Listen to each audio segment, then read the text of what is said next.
Setyembre 3, 1944. Sa gitna ng usok ng digmaan, isang pangarap ang itinanim. Ang Muñoz National High School ay isinilang hindi lamang bilang isang paaralan, kundi bilang isang kanlungan ng karunungan. Mula sa isang simpleng bahay na bato, naging saksi ang 8 dekadang lumipas sa paglaki ng isang institusyong humuhubog sa mga haligi ng ating lipunan.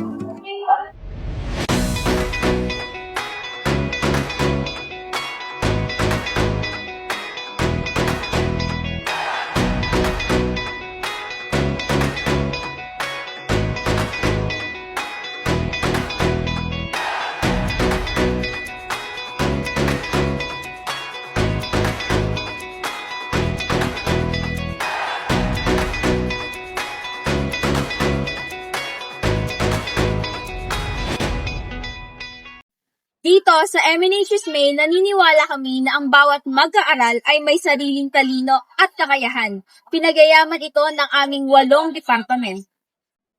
Sounds like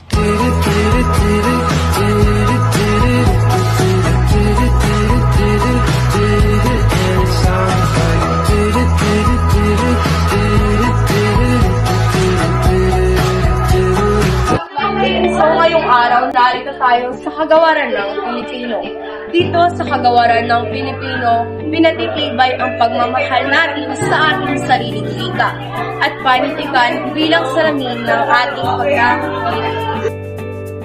Dito naman sa Departamento ng Matematika, hindi lang numero ang itinuturo kundi lohika at tamang pagpapasya sa bawat problema ng buhay. Ngayon naman, narito tayo sa kagawaran ng Araling Panlipunan. Pag-unawa sa nakaraan para sa mas matalinong pagpapasya sa hinahan. Here in English Department, equipping every Muñozonian with the power of global communication and critical thinking. Values Education Department. Dito sa kagawarang ito ay hinuhubog tayo na maging mabuting tao. At tinuturo rin dito sa atin ang pagiging mabuting tao dahil mahalaga ang pagiging mabuting tao kaysa pagiging matalinong tao. Ngayon naman, narito tayo sa Mapite. Dito, sinisigla ang ating pangangatawan sa pamamagitan ng physical education na ginagawa natin sa subject ng PE. At dito, napalalawak natin ang ating karunungan at galing sa musika, sining, at lakas ng ating pangangatawan. Ngayon, nandito tayo sa Departamento ng Agrab, kung saan pinapaliwanag at tinutukoy kung ano ang mga nangyayari sa mga bagay-bagay, hindi lang dito sa ating mundo, kundi na rin pati sa ibang planet. At ngayon naman, narito tayo sa Departamento ng PLE, kung saan dito natin matutuklasan at pag-aaral ng mga makabagong teknolohiya at ang mga gawaing pangkabuhayan na maaari nating mapakinabangan sa hinaharap at sa pang-araw-araw nating pamumuhay. Kaya naman, kayo nagsamahan kami upang humanap ng mga estudyante o kabataan dito sa loob ng Muñoz National High School upang tanongin sila kung bakit nga ba sila dito pinasok sa eskwela. Tara na! Ito na nga pala ang ating unang tatanungin kung ano nga ba ang kanyang experience dito sa Muñoz National High School at kung bakit ka dito naisipang mag-aaral. May-ari ka din ang kung bakit dito ka nag-aral at ano yung mga naging experience mo? Dito ako nag-aral sa Muñoz National High School kasi nga magaganda rin kasi yung mga teacher dito. Magagaling sila magturo, yung mga estudyante mababait, tsaka mas malapit sa bahay ko.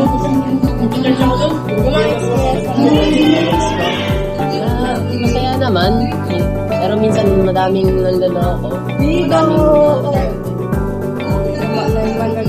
Yes, mga kaibigan ko. So, sino naman po yung favorite teacher mo sa mga nagdaang taon dito sa loob mo? Ang favorite teacher ko ay nung grade 9 ako, ang advisor namin na si Ma'am Joanna. Sobrang bait niya.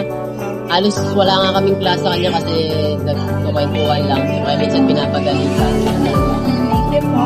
So, So, ayun na nga. Nakuha na natin kung ano yung mga impormasyon galing kay Kuya Allen na kanyang experience at kung bakit siya dito nag-aral. Ngayon, kasama naman natin si Kuya Amiel. So, siya ang tatanungin natin bilang pangalawang interviewer kung ano ang experience niya at kung ano ang karasan niya sa paaralang ito. So, ano nga ba ang experience mo sa paaralang ito at bakit mo napili itong paaralan? Napili ko tong paaralan na to dahil mas malaki yung school, mas madaming magagaling na teacher at yun lang. Okay. Maaari mo bang sabihin sa amin kung ano ang naging experience mo dahil grade 10 ka na at kung ano yung mga dumaan sa yung pagsubok sa paaralang ito na na-enjoy mo naman? Ang na-experience ko dito sa school na to ay ang sayo namin sa palarong pamutsa, field trip. Thank you! Dapat na Kaya naman, dito sa loob ng Muñoz National High School Main Junior High School, naniniwala ang bawat isa sa amin na ang bawat estudyante sa loob nito ay may kanya-kanyang galing, talino at kalakasan ang bawat estudyante. Maging bahagi ng aming 8 dekadang tagumpay. Halina sa paaralang may puso, may galing at may dangal. One is the loneliest number that you'll ever do. Two can be as bad as one. It's the loneliest number since the number one. One is the loneliest number that you'll ever do.